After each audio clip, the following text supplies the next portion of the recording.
I remember my school days so vividly. Inside my head, it felt like dozens of television screens were all running at once, nonstop, their broadcasts overlapping and competing for volume. It was just this cacophony of feelings, words, and memory fragments, all tangled together like a knot of thread I could never find the beginning or the end of. It made communication incredibly difficult. What I wanted to convey often felt wildly different from what was actually in my mind. If only I had understood the power of personalized writing and structured reading back then, perhaps that chaos in my head could have been untangled, thread by thread. Not just writing assignments or reading textbook chapters, but truly learning to pour my thoughts and feelings onto paper, seeing them externalized before trying to articulate them. And reading books that expanded my worldview, enriching my vocabulary, allowing me to express complex ideas with, more clarity. This communication struggle, it really haunted me for a long time. Growing up in a non-metropolitan area in North Sumatra, access to diverse and high-quality books wasn't easy. It wasn't like the big cities. I often ask myself, what if I had known all this earlier? What if there had been a mentor, maybe a system, to help me find this ladder of change? Okay, let's unpack this.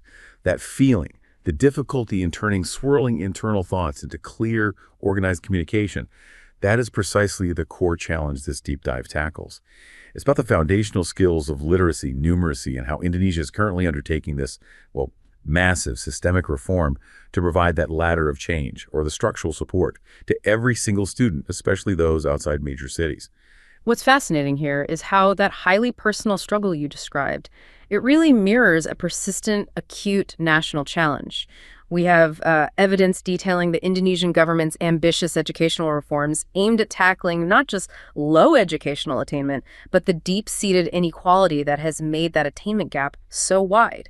The entire effort is about shifting the foundational focus back to core competencies: reading, numerical competencies, and critical thinking. Right. So our mission today is to understand the scope of the problem, why students struggled for decades, leading to that internalized chaos and lack of clarity, and how the new curriculum Merdeka, the emancipated curriculum, aims to fundamentally fix it. We need to explore how this reform provides the necessary structural support for every student to organize their thoughts, communicate effectively, and truly become a lifelong learner. This entire effort hinges on foundational competencies because, without them, students lack the indispensable tools needed to cultivate critical thinking, enhance professional communication, and, navigate the pervasive digital media of the 21st century effectively.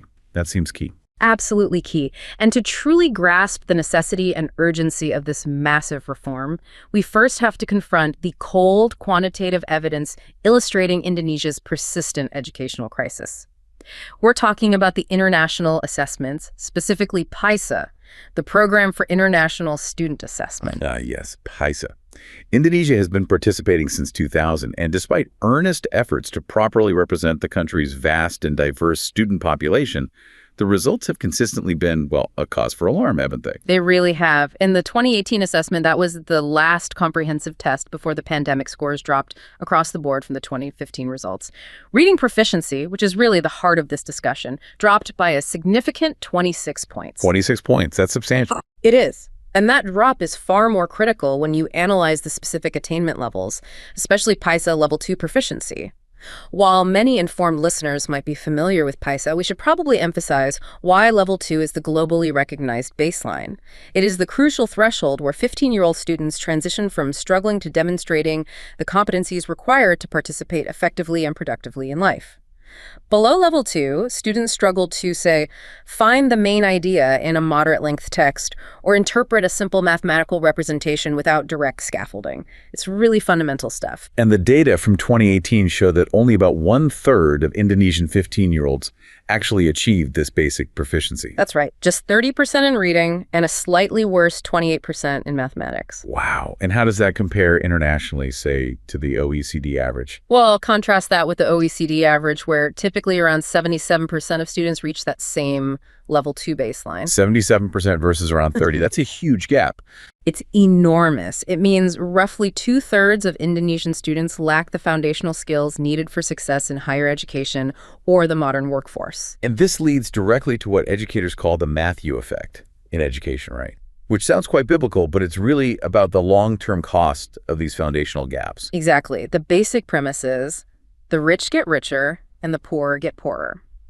In education, it means if a student fails to master basic literacy and numeracy in the early grades, say grades 1 through 3, that failure just compounds. They can't access grade 4 content because they literally can't read the instructions or understand the basic math concepts needed. It's like trying to build a skyscraper without a stable foundation. Eventually, the whole structure just collapses, educationally speaking. The struggles ripple catastrophically across all subsequent subjects, leading to poor learning outcomes, disengagement, and eventually higher dropout rates. It's a vicious cycle. It really is. And our sources highlight a truly startling, almost tragic finding illustrating this decades-long stagnation. Get this. A typical grade 7 student in 2014 demonstrated the same numeracy mastery, the ability to perform basic calculations and apply concepts, as a typical grade 4 student back in 2000. Wait, let me process that. A 7th grader in 2014 knew as much math as a 4th grader did 14 years earlier. Precisely. Think about that time frame.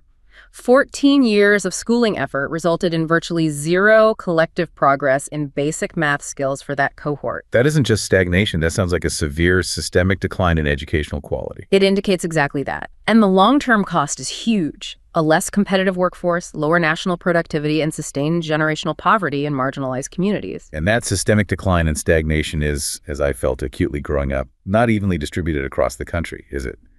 The problem of educational inequality is perhaps the most difficult hurdle Indonesia faces. You're absolutely right. It's not evenly distributed at all. We see students in high-performing, well-resourced schools potentially 2.5 to 4 years ahead of their peers in under-resourced schools. The gap is staggering. 2.5 to 4 years difference within the same country. Yes. The disparity is geographically and socioeconomically massive. Students in metropolitan hubs like Jakarta and Yogyakarta actually post scores that nearly match the OECD average in some areas. Which is great for them. But this outstanding achievement merely highlights the enormous internal gap, the failure of the system to reach everyone else. And specifically, those socioeconomic gaps are widening, you said. They are. Socioeconomically advantaged students outperformed their disadvantaged peers by a massive 52 points in reading in PISA 2018. And alarmingly, that gap has actually widened since 2015. It's going in the wrong direction. That's deeply concerning. And the most vulnerable students shoulder the heaviest burden. Poor learning outcomes are disproportionately experienced by children from families with low literacy, or, critically, those who speak local languages rather than Bahasa Indonesia at home.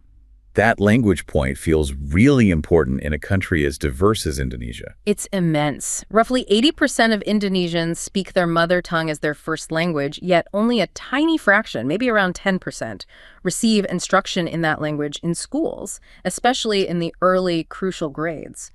This abrupt transition severely hampers early grade students attempting to grasp literacy concepts in a second language they are still mastering.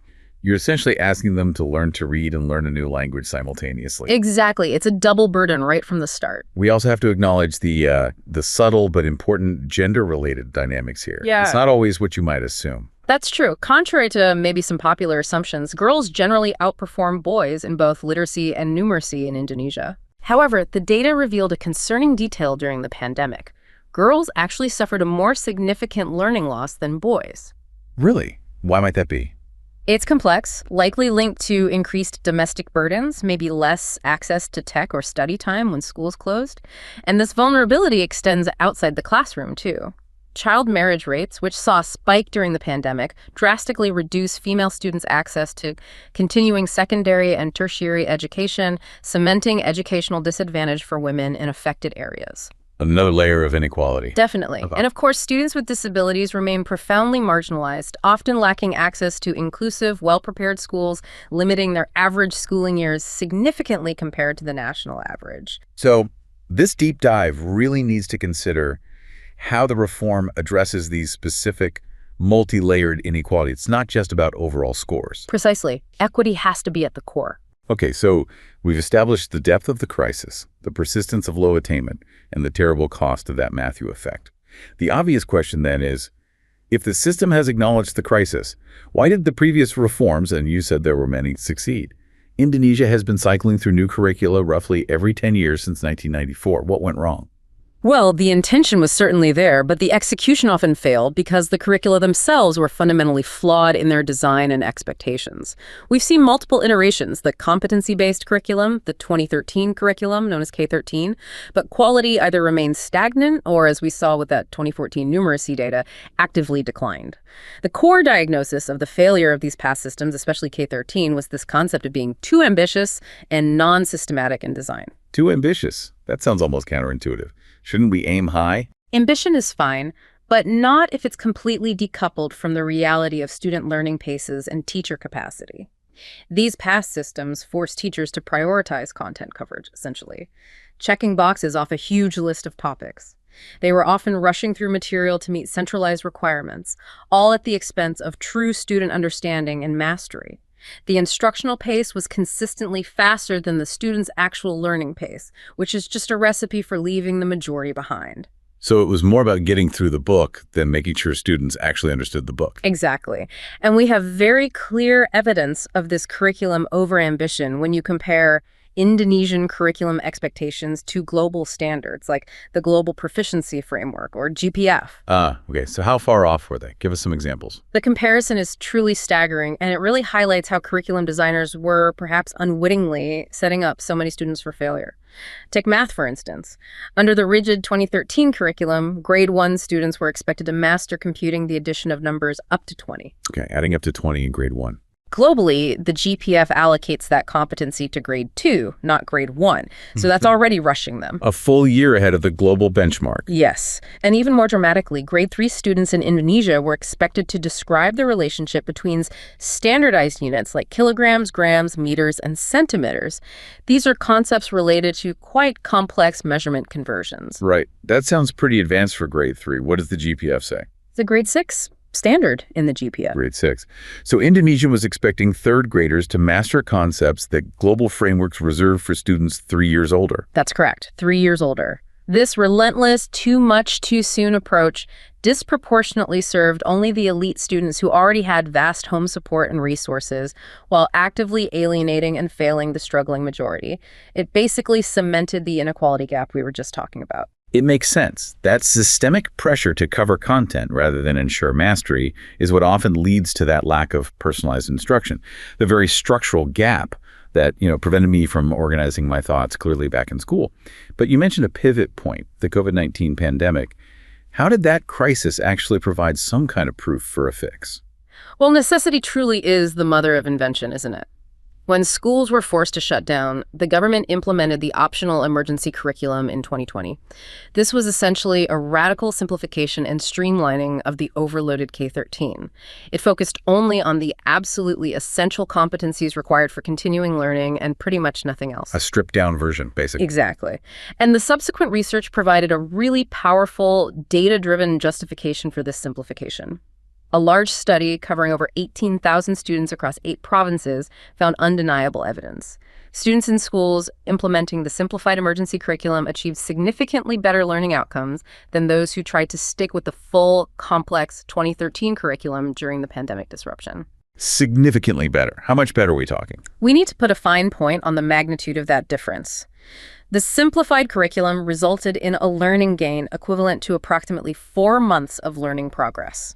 4 months? Just from simplifying the curriculum? Yes, quantified as 0.35 standard deviation. In educational research terms, a 0.35 standard deviation gain from merely simplifying the curriculum is a staggering high-impact result. It demonstrates pretty clearly that the prior complexity was actually a net negative drain on learning time and teacher efficacy. That's incredible. And what makes this finding truly foundational for the new reform, you said, is that this positive effect wasn't uniform across all students. Correct. That's the crucial part. The benefit was maximized for the most vulnerable groups. Such as? Such as students in underdeveloped areas, those whose mother could not read Bahasa Indonesia, and those without easy access to textbooks at home. So the students who were struggling the most benefited the most from simplification. Precisely. This is the critical lesson. The key to closing the learning gap and mitigating that Matthew effect is not necessarily more complex content, but focused, simplified instruction rooted in essential skills. I wonder, though, did this radical simplification face any immediate pushback?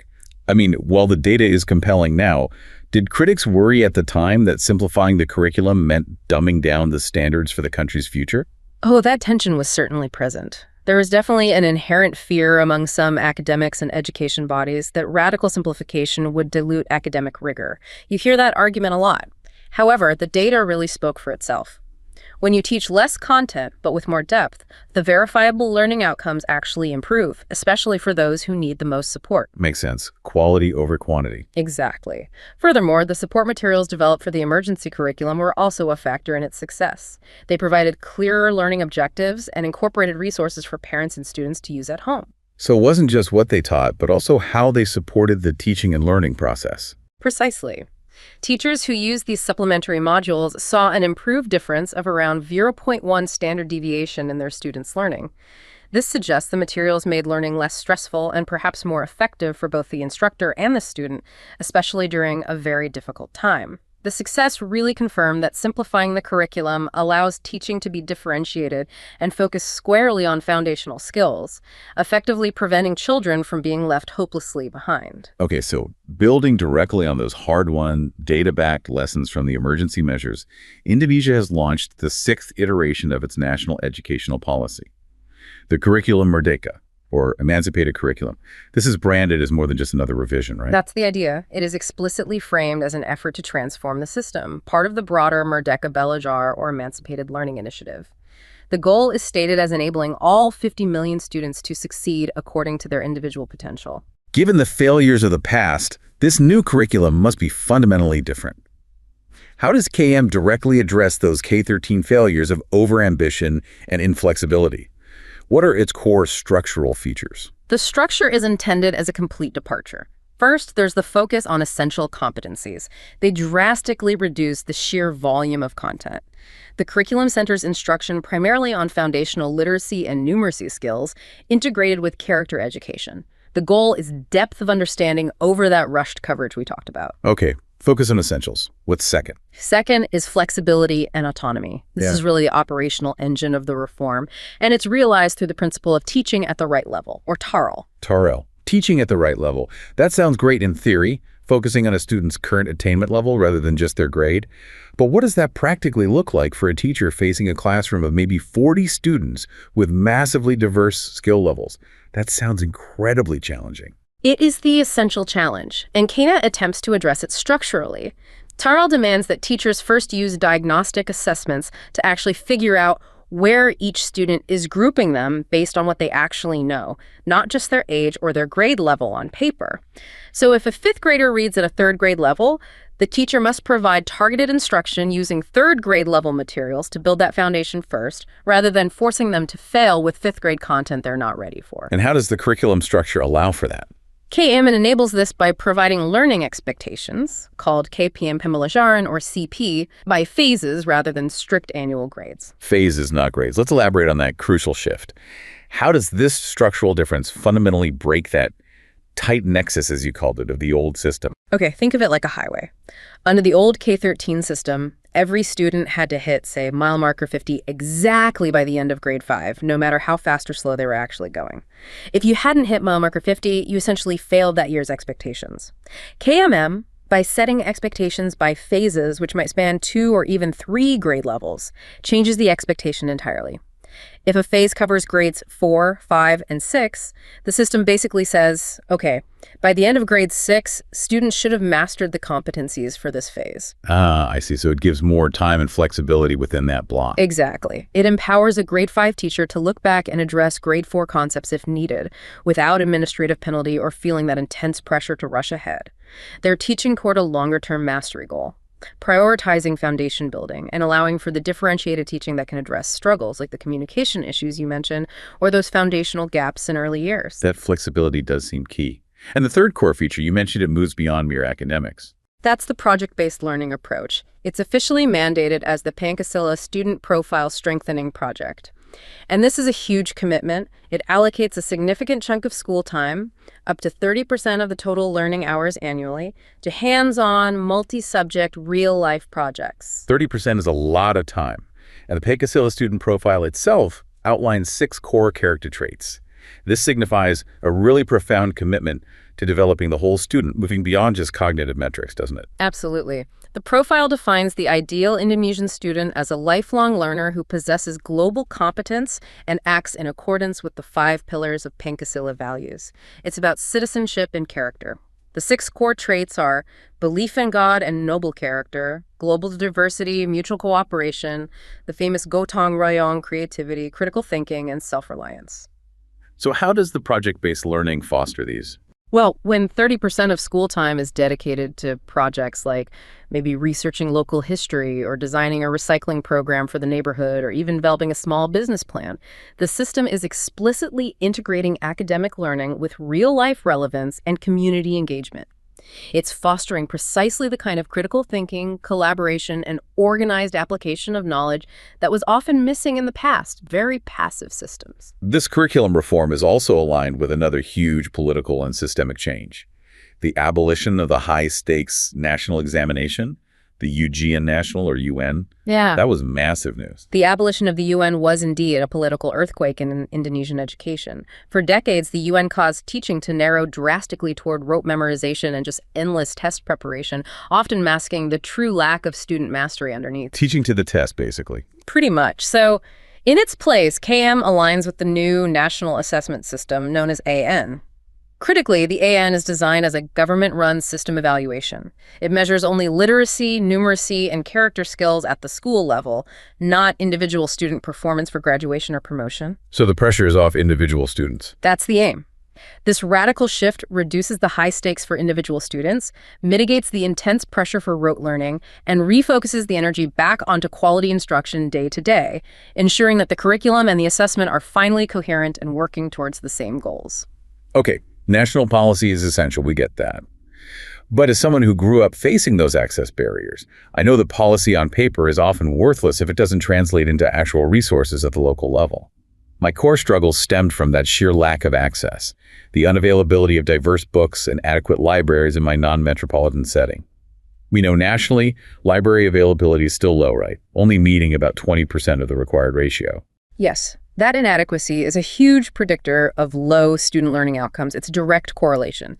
And this is precisely why local, community-driven initiatives are not just supplementary, they are absolutely vital to Curriculum Merdeka's success.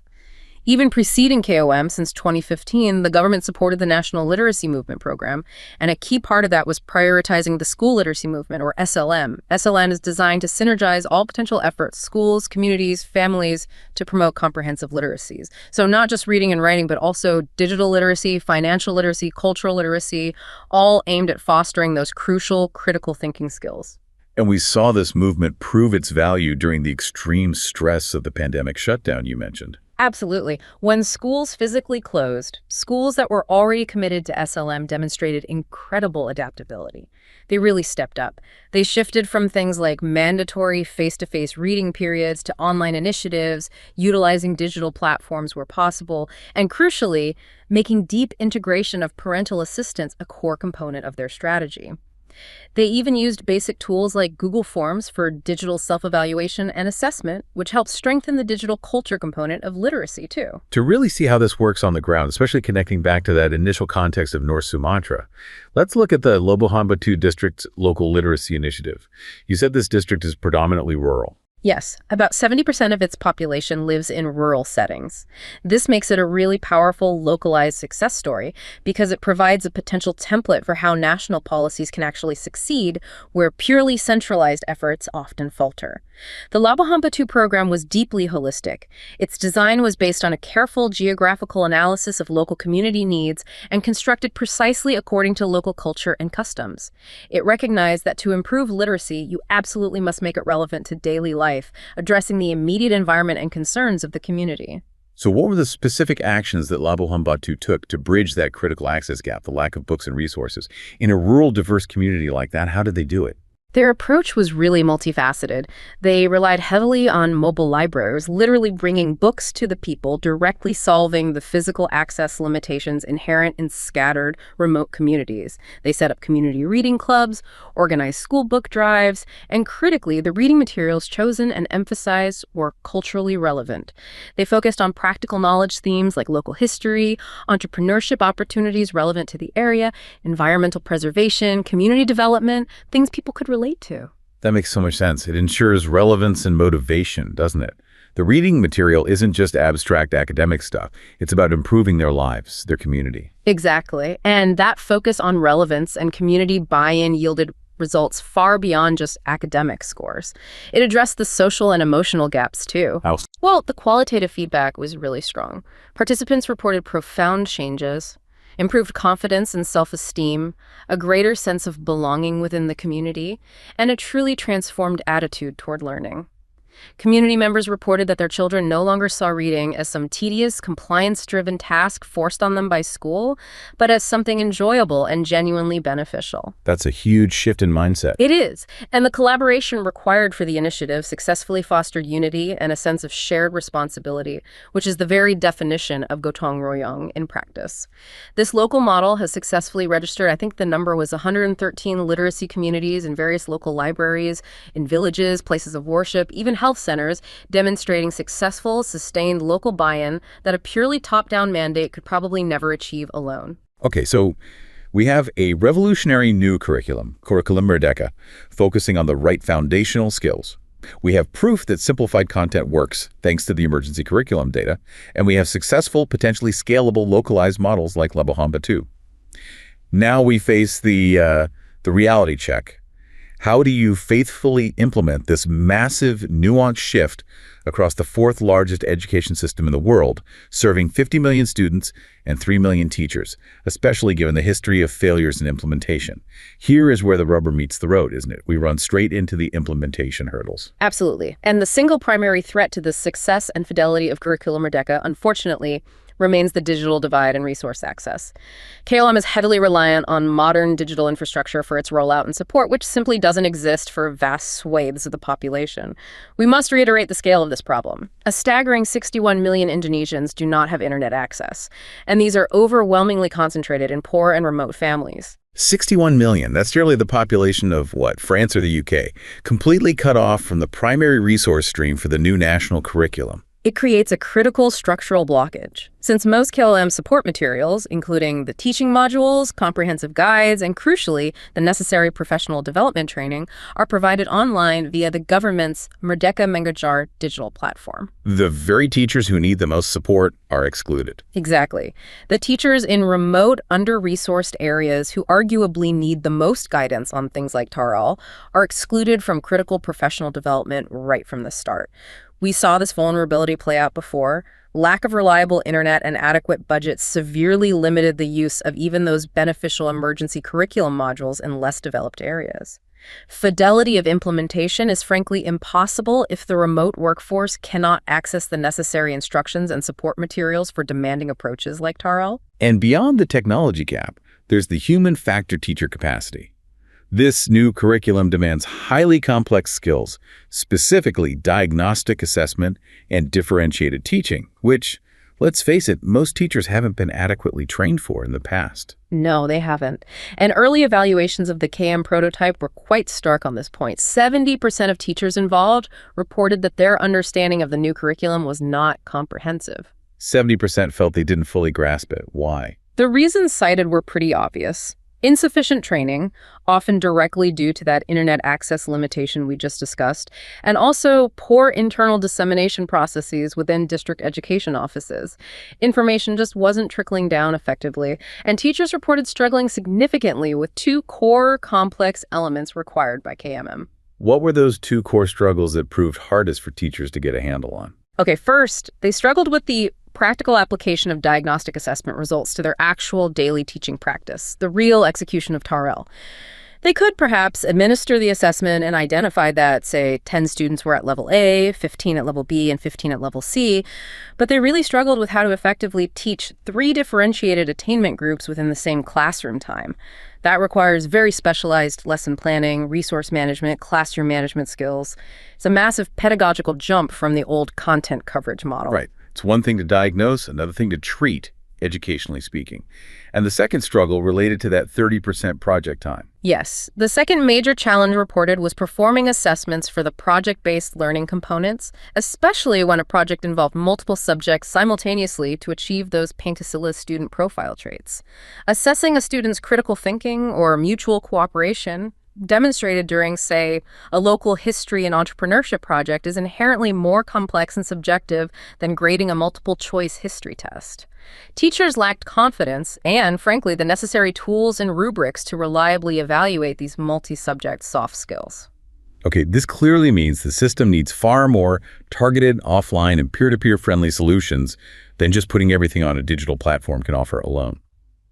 What are the required systemic solutions to bridge these significant gaps and ensure something like TARL is actually implemented effectively on the ground? Well, first and foremost, the system must provide explicit, robust support for TARL implementation itself. This means developing and mass distributing practical, user-friendly diagnostic assessment tools, especially for literacy and numeracy in the crucial early years.